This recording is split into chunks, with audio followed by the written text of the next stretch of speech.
parler un peu de données de registre 1.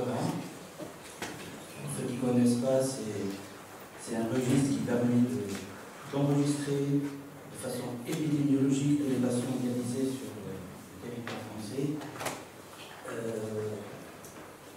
lors de la première mise en dialyse et surtout à chaque date d'anniversaire pour apprécier l'évolution dans le but de préparer les besoins de santé. Merci. Pour les besoins du territoire.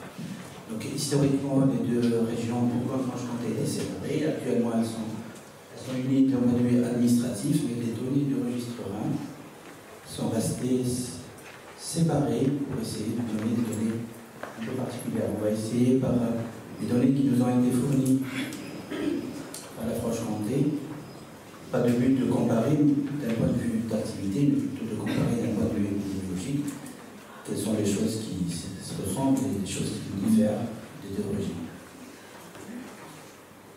Donc je vais laisser la parole à Sophie qui a préparé plein de choses. Et puis je vais y aller.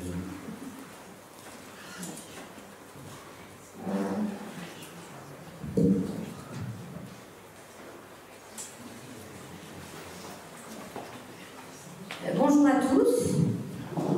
Donc moi je suis le Dr Roche, je suis l'ARC de la région Bourgogne. Et donc en Bourgogne nous avons dans la cellule épidémiologique de Reims un coordinateur, Demra, et une épidémiologiste, le Dr Franzin qui est à Dijon. Voilà. Alors qu'est-ce que Reims? Le Reims, c'est un système d'information d'intérêt commun aux malades et aux professionnels de santé, et plus largement aux acteurs, décideurs et institutions concernés par les problématiques que soulèvent les traitements de suppléance de l'insuffisance rénale chronique dans le champ de la santé publique. Mais donc les données sont collectées sur deux logiciels. Le logiciel Cristal qui s'occupe des greffes rénales et des greffes autres, et le logiciel Diadème qui recueille les données de dialyse. Alors je vais faire un petit peu d'historique. En France, la première greffe rénale a eu lieu en 1952 par le professeur Jean Burger. Les premières dialyses chroniques, c'est 1963. Auparavant, il pouvait y avoir des dialyses, mais dans les services de réanimation pour des insuffisances rénales. La première greffe rénale enregistrée sur Cristal en France, c'est 1959. C'est la première fois que c'est enregistré au niveau informatique. Chaque patient a un numéro ESG qui est commun au registre Cristal et au registre Diadème, logiciel. En 2002, c'est le premier recueil des données de dialyse dans 4 régions, l'Auvergne, le Limousin, la Lorraine et Rhône-Alpes. La Bourgogne, nous avons intégré donc Diadème en 2005 et en même temps que l'ouverture de l'application informatique. Et la Franche-Comté a intégré en 2010. C'est pour ça qu'on présente 10 ans, parce que nous on a 20 ans de données, mais il y en a un petit peu moins en Franche-Comté. Sachant que à l'heure actuelle, les données validées, c'est les dernières données validées, c'est les données de 2023, 2022.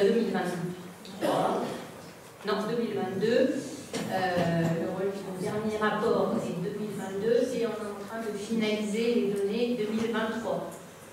En ce moment, là, à Paris, ils sont en train de cogiter là-dessus. Alors, la Bourgogne-Franche-Comté, en 2025, alors les chiffres sont peut-être pas bons pour les habitants parce que c'est plutôt les données de 2019, mais on a en gros 2,7 millions habitants, 700 000 habitants en Bourgogne-Franche-Comté et 60% en Bourgogne, 40% en Franche-Comté. Les deux régions ont 4 départements. En Bourgogne, on a 8 équipes de dialyse qui sont basées sur 6 CHU ou CH, 3 cliniques et 11 centres de dialyse UDM autodialyse. En Franche-Comté, 4 départements toujours, 5 équipes de dialyse sur 5 CH, une clinique et 7 centres de dialyse, UDM ou de dialyse. Donc Santélis est implanté sur les 7 départements de la région Bourgogne-Franche-Comté, sauf la Nièvre, où c'est Laura qui gère la dialyse de la société. Et il y a en tout 16 unités de dialyse Santélis en Bourgogne.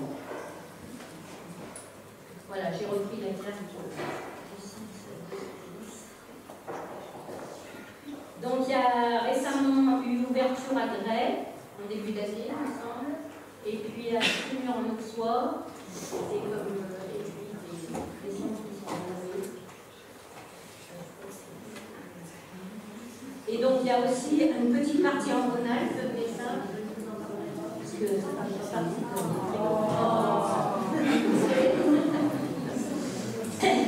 Alors, je vais vous parler des chiffres de Bourgogne-Franche-Comté sur 10 ans. Une petite courbe. Donc, en haut, vous avez le nombre total de patients.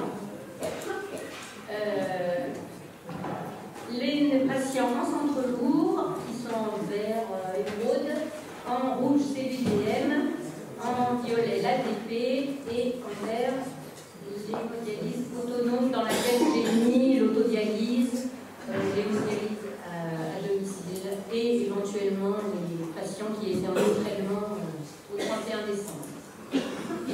Alors, on a une progression de 2,6% par an en moyenne, avec un petit pic cette dernière année entre 2022 et 2023. En Bourgogne, sur les 10 premières années du registre, on avait plutôt une progression de 4% et puis ça s'est un petit peu tassé. Vous voyez donc la plupart des patients sont quand même en centre lourd et en UDM, que l'ADP et les modèles autonomes, c'est une petite partie. Donc là, c'est la dialyse autonome que j'ai un petit peu détaillée, mais on voit quand même qu'il y a une baisse par contre de ce côté-là de 2,3%. La seule dialyse autonome qui progresse, c'est la petite courbe en gris, c'est l'hémodialyse à domicile avec particulièrement l'hémodialyse quotidienne.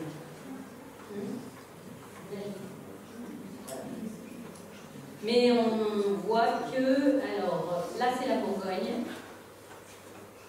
on voit qu'il y a une baisse de l'ADP, alors qu'on était plutôt bon en Bourgogne-Franche-Comté par rapport au reste de la France. Et aussi, en Franche-Comté, ça se maintient, l'ADP.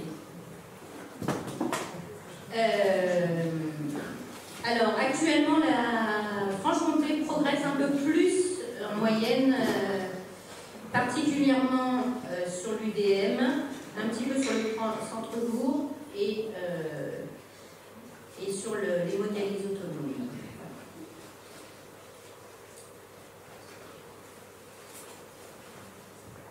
Donc, en 2023, 60% des patients dialysés sont en Bourgogne et 40% en Franche-Comté, ce qui correspond au chiffre de la population. 42% des patients qui sont dialysés dans la région dépendent de Santélis pour leur dialyse. La proportion de centre lourd est plus importante en Franche-Comté, de même que l'ADP, et par contre en Bourgogne, il y a plus d'UDM et de dialyse autonome. Et donc, ce que je vous disais, il y a augmentation des patients en centre lourd et en UDM au fil du temps, et diminution des patients plus ou moins autonomes. 43% des patients en dialyse sont diabétiques, la plupart de type 2. Alors, je vais vous parler un petit peu de...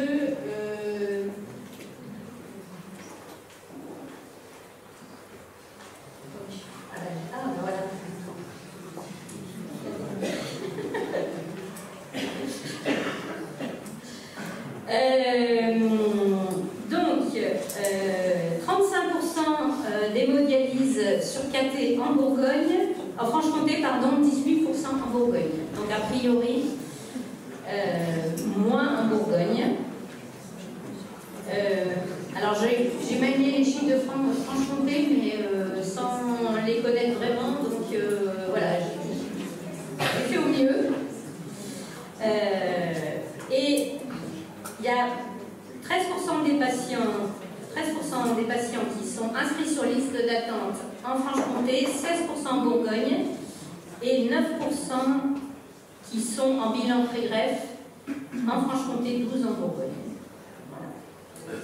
Alors, la Franche-Comté est une des régions, des sous-régions, on va dire, qui fait partie des 5 régions où il y a soit plus de greffés que dialysés, soit autant.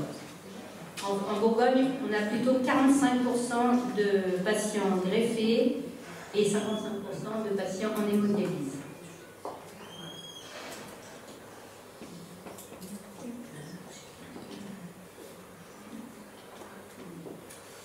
Alors là, je vais vous parler des flux, c'est-à-dire des entrées et des sorties.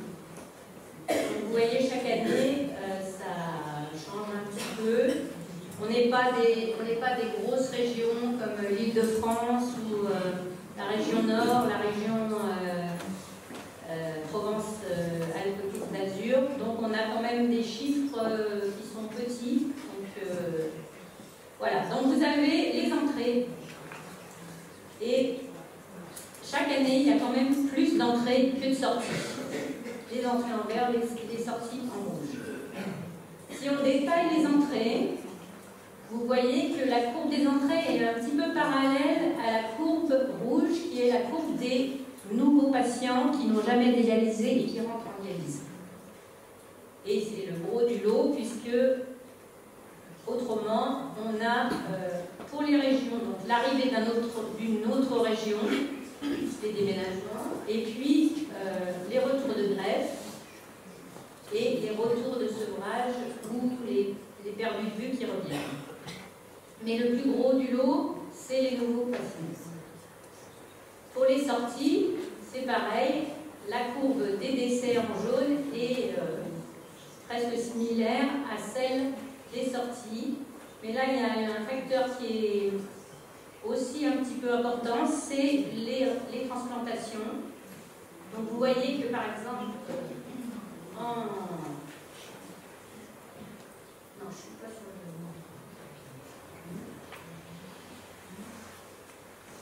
En 2020, il s'est passé quelque chose. Voilà.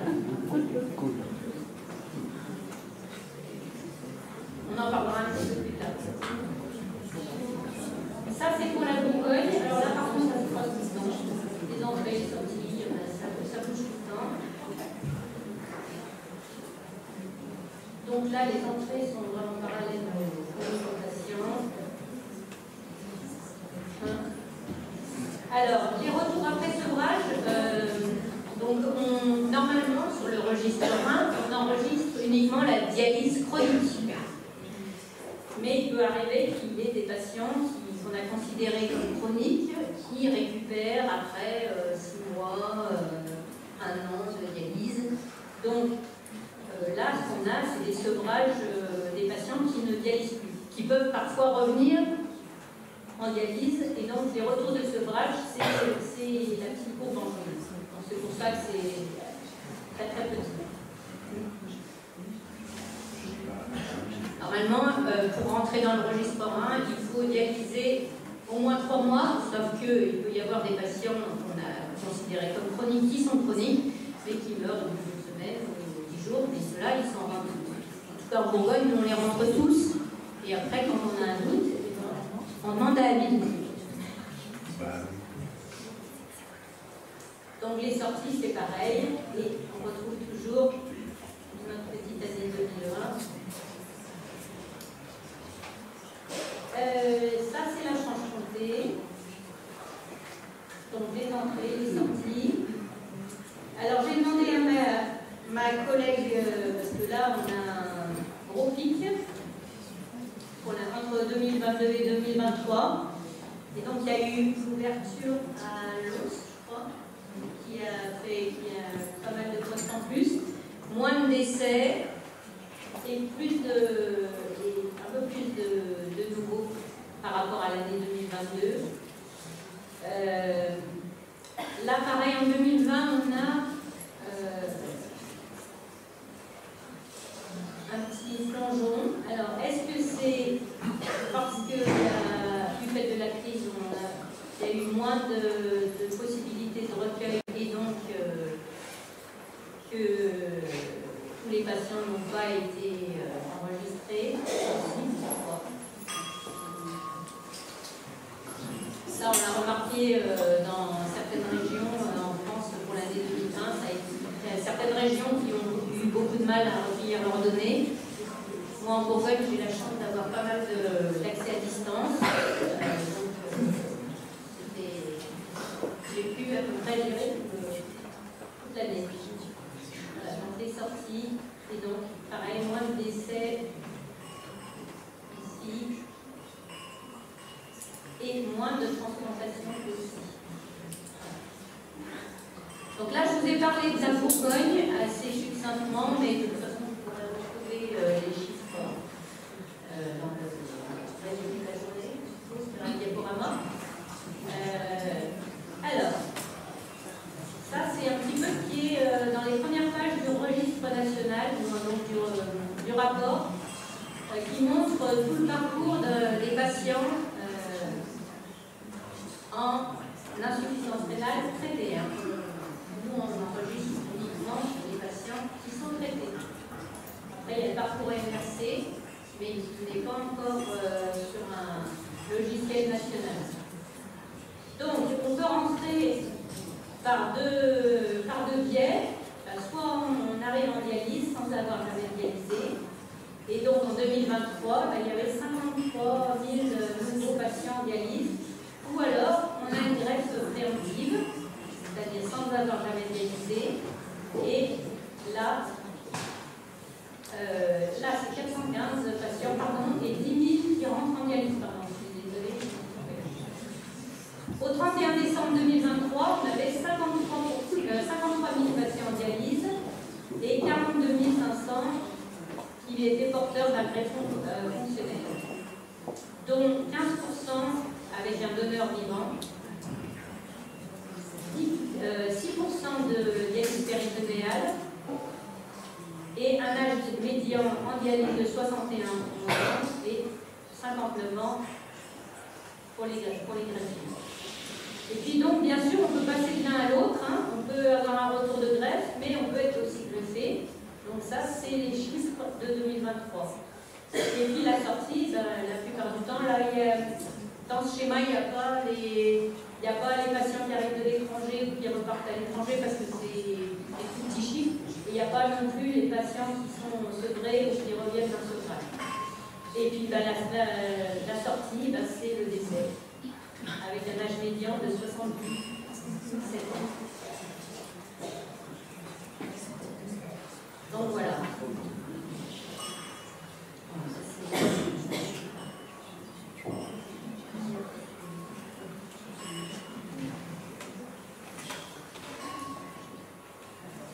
Alors, là, c'est les cartes nationales de l'incidence. Alors, l'incidence, c'est les patients qui arrivent pour la première fois en traitement. Donc là, il y a les dialysés et les greffés. Notre région, elle est là. Je l'ai entourée. Bon, alors, il y a des départements plus. Et on voit que, donc, nous, on est plutôt en blanc avec des traits. Il y a le département du Doubs, il me semble. Donc, qui a un taux d'incidence. C'est le Jura? Oui, pardon. Donc, le département du Jura a un taux d'incidence qui est un petit peu, qui est significativement supérieur à 1 par rapport au reste de la France. Tous les autres, c'est non significatif, donc on est proche de la moyenne nationale. Ça, c'était en 2022, et en 2023, ça change un petit peu. Là, c'est la Saône-et-Loire qui a un taux d'incidence un petit peu plus élevé que la moyenne nationale. et la Nièvre qui a plutôt un taux significativement inférieur à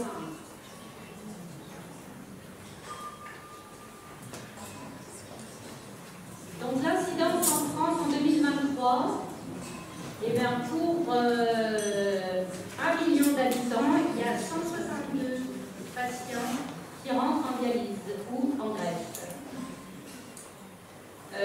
En Bourgogne-Franche-Comté, donc on est à peu près, on est un petit peu en dessous, mais on est donc significativement pas différent de cette moyenne française. Par contre, il y a certaines régions qui sont bien au-dessus. C'est toutes les régions des DOM-DOM qui ont des taux d'incidence jusqu'à 400 par million d'habitants, par exemple à La Réunion ou en Nouvelle-Calédonie. C'est des régions où il y a beaucoup d'insuffisants rénaux critiques. Alors, le taux d'incidence est plus élevé chez les hommes, c'est-à-dire qu'il y a pratiquement 2 hommes pour une femme. Ça peut varier selon les régions, mais en moyenne, c'est pas bien. Et l'âge médian des patients qui arrivent soit en dialyse, soit en greffe, est de 70 ans, donc plus élevé pour la dialyse et moins élevé pour la greffe, forcément. Au niveau national, il y a une tendance à la baisse de l'incidence chez les plus de 65 ans, et particulièrement chez les plus de 75 ans, qui pourrait être dû à un changement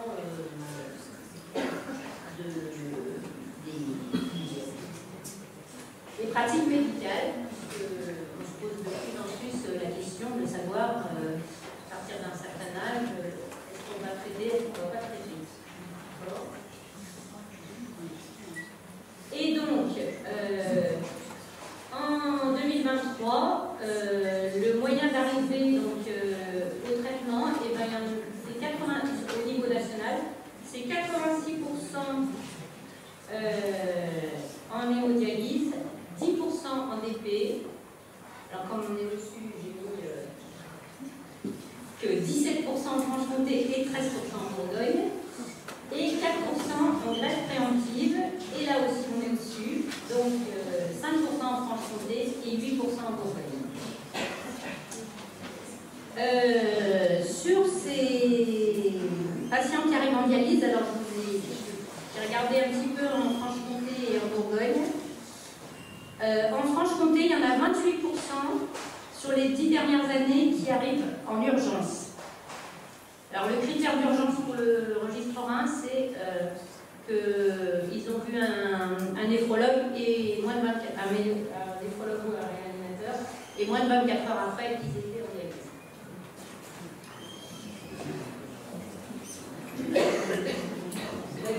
Ça c'est pour la dialyse, hein, c'est pas pour la greffe.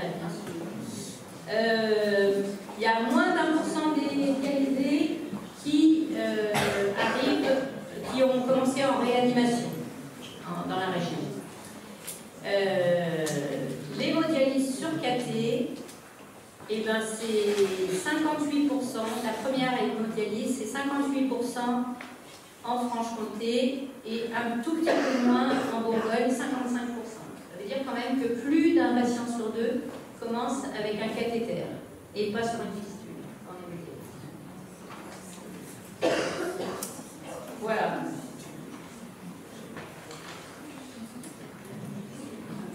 Alors, ça c'est des cours que j'ai voulu vous montrer parce que je trouve que c'est presque ce qui est le plus intéressant du registre. Quand on a lu les chiffres, on a la scène. Et donc, vous voyez ici que ça c'est les patients incidents donc nouveaux. Ça c'est le nombre, la progression en pourcentage tous les ans et en nombre. Donc on voit que ça c'est au niveau français, hein, bien sûr, et donc ça peut être aléatoire, mais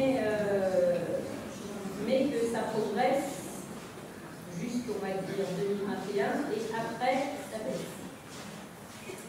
Mais il y a ça c'est le nombre de patients. Sauf Sauf que la population française, elle augmente, les habitants en France, ça augmente tous les ans. Et donc, on va soustraire à cette courbe bleue la part liée à la taille de la population qui est en noir, c'est-à-dire l'augmentation du nombre d'habitants. Et on va soustraire aussi la part qui est liée à la structure de la population. Alors la structure de la population, c'est principalement l'âge, et on sait qu'on est une population vieillissante, et éventuellement le sexe ratio, donc la répartition homme-femme. Et du coup, si on enlève tout ça, et ben on se retrouve avec la courbe rose, et on voit que, en fait, finalement, on est en train d'avoir une baisse de la prise en charge en traitement de l'IRP. D'accord? Ça veut dire que proportionnellement, eh ben, ça baisse, alors que donc pendant quelques années, ça s'est maintenu. On a eu un pic descendant en 2020, donc, qui est en partie expliqué par la baisse des greffes, et puis aussi peut-être moins de patients pris en charge en dialyse ou pas enregistrés. Donc on peut peut-être, moi j'aime bien couper parce que là c'est vraiment un incident, un gros incident. Voilà. Donc ça c'était sur tous les patients pris en charge. Si on prend les diabétiques, on a toujours les mêmes couleurs, et donc si on se retrouve, si on prend notre courbe rose, et bien là, ça descend aussi, mais un petit peu moins. Et donc, en fait, on a une progression en 11 ans de 2%. Si on prend par contre les non-diabétiques, donc comparé toujours à la population non-diabétique, les diabétiques c'était la population, et bien là, on a carrément moins 16% en 11 ans de patients pris en charge. Donc, ce qui veut dire que vraisemblablement les pratiques médicales ont évolué. Ou alors il y a moins d'insuffisance rénale, mais ça m'étonnerait. Mais on saura ça quand on aura des chiffres nationaux bien validés du parcours MRC. Pour l'instant, on n'a rien. Donc on ne sait pas. J'ai cherché, je n'ai pas pu trouver un article qui me disait combien il pourrait y avoir de patients non traités en proportion des patients que je ne vous donnerai rien de ce côté-là. Alors, la prévalence, donc la prévalence, c'est les patients qui sont en traitement, en fin d'année. Et donc là, on voit que en 2022 et en 2023, on est bleu à poids bleu, et bien on est en dessous de la moyenne nationale. Hein, on prend la prévalence, donc c'est le nombre de patients qui sont en France. Après, on a la prévalence brute, mais on l'adapte en fonction des populations, et donc on a une prévalence qui est comparable sur toute la France. Et donc, toute la région, on a moins de patients en proportion par rapport au reste de la France. Et vous voyez bien sûr que là, ça c'est la Martinique, ça c'est la Guyane,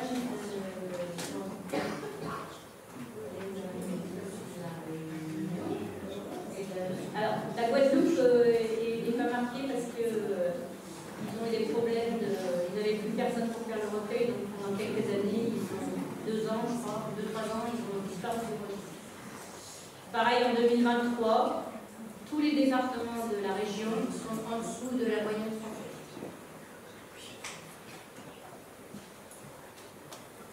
Donc, en France, alors là j'ai les chiffres que de 2022, parce que je ne travaille pas sur le chapitre de 2023, donc la prévalence, donc c'est 1410 patients traités par million d'habitants. Toujours plus d'hommes, hein, presque 2 fois plus. Il y a certaines régions comme la Réunion où il y a un peu plus de femmes en proportion. À Mayotte, par exemple, il y a encore plus d'hommes. Mais bon, comme c'est des chiffres tout petits, c'est pas significatif. Donc la prévalence, on peut la comparer par tranche d'âge. Et donc, plus on avance en âge, à partir de 20 ans, et bien plus il y aura une prévalence élevée. Et les courbes entre les femmes et les hommes en plus s'écartent, c'est-à-dire que plus on est âgé, plus il y a d'hommes pris en charge par rapport aux femmes. L'âge médian donc, des patients, c'est 66 ans, on va dire. Ça varie beaucoup selon les régions. Et ça, c'est à chaque tranche d'âge. Dans notre région, eh bien, 52% des patients sont en hémodialyse, un petit peu plus en Bourgogne que la Franche-Comté. 3% des patients sont en DP. On a eu des chiffres beaucoup plus élevés les années précédentes. Alors, 6% en Franche-Comté et 4% en Bourgogne. Et 44% des patients sont greffés. Donc, pratiquement la moitié en Franche-Comté et 45% en Bourgogne. Voilà. Et donc, je finis par... ça, c'est l'arbre qui sèche la forêt, puisqu'on ne sait pas le nombre des patients qui ne sont pas traités et qui sont en insuffisance rénale cardiaque. Voilà. Je remercie toutes les équipes de dialyse qui participent au recueil des données, qui aident sur le terrain, parce que c'est important. Je remercie Caroline Savet, qui est l'arbre de Franche-Comté, qui a fait les extractions, qui m'a envoyé les fichiers. Le professeur Tourigo, qui est coordinatrice de la Franche-Comté, Abidou Benma, qui est coordinateur de la Bourgogne, l'agence de biométrie